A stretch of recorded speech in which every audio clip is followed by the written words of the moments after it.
Mais tout change au gré des vents. Et dans une lumière soudain limpide, l'occidental savoure le plaisir d'être encore en Europe et déjà en Orient. Orient familier, même si les faubourgs y gardent des airs de campement. Orient trompeur, mais ouvert à l'étranger par un peuplement composite, une tradition commerçante et la vocation européenne de la République. Dans un parfum de pastèque et d'orange, de résine et de thym, sur les marchés se confondent la malice levantine et la rudesse anatolienne, l'hérédité mongole ou l'ascendance balkanique d'un peuple solide et taciturne, bien vivant, sinon bon vivant, frugalement nourri, sobrement abreuvé de yaourt et d'eau claire, de limonade et de sirop de cerise.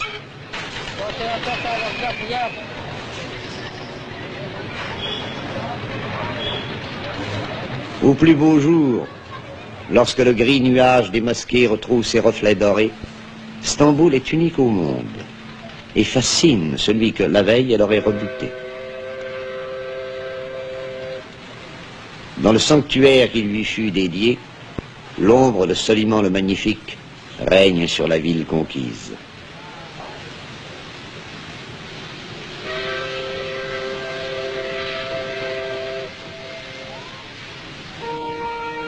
Le souvenir des Génois et des Vénitiens s'accroche au flanc de Péra.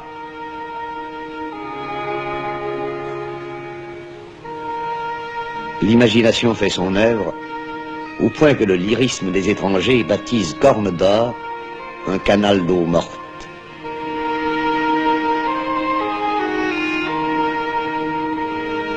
Charriant ses courants contraires, mer d'eau douce et fleuves salés, le Bosphore se fait enjôleur, enlaçant 7 collines vénérables.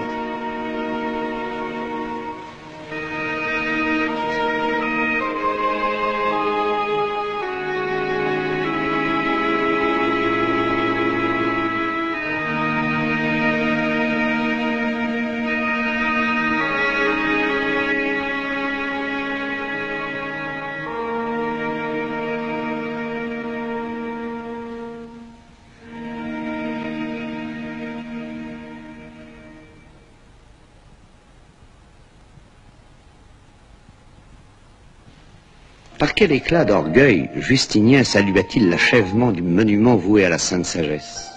107 colonnes.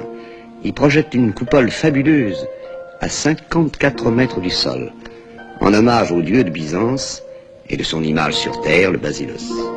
Depuis 14 siècles, ce temple sublime défie les séismes et les ravages du temps. Bien des édifices n'auront pas cette chance de durer dans une cité où, jusqu'au siècle dernier, la pierre était réservée aux bâtiments publics. Les riches eux-mêmes se bâtissaient des palais en bois, demeures patriciennes de vieilles familles, dont on aime le charme désuet.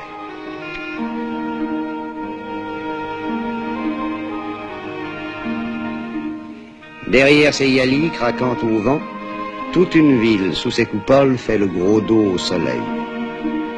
Elle dresse ses ogives étirées, ses arabesques pour kiosques à musique, au bord de l'avenue liquide que Léandre traversait chaque nuit pour étreindre sa bien-aimée. Stamboul a toujours le dernier mot. Elle triomphe dès qu'on s'en éloigne. Alors, une ville qu'on jugeait négligée retrouve son élégance.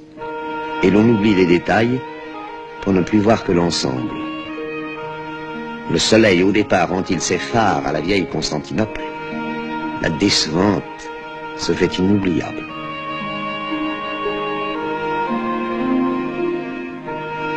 Il n'est pas un voyageur qui n'en soit amoureux lorsque, dans un crépuscule chargé de nostalgie, il dit adieu aux barques de pêche qui se balancent sur la rive orientale devant les petits ports d'autrefois.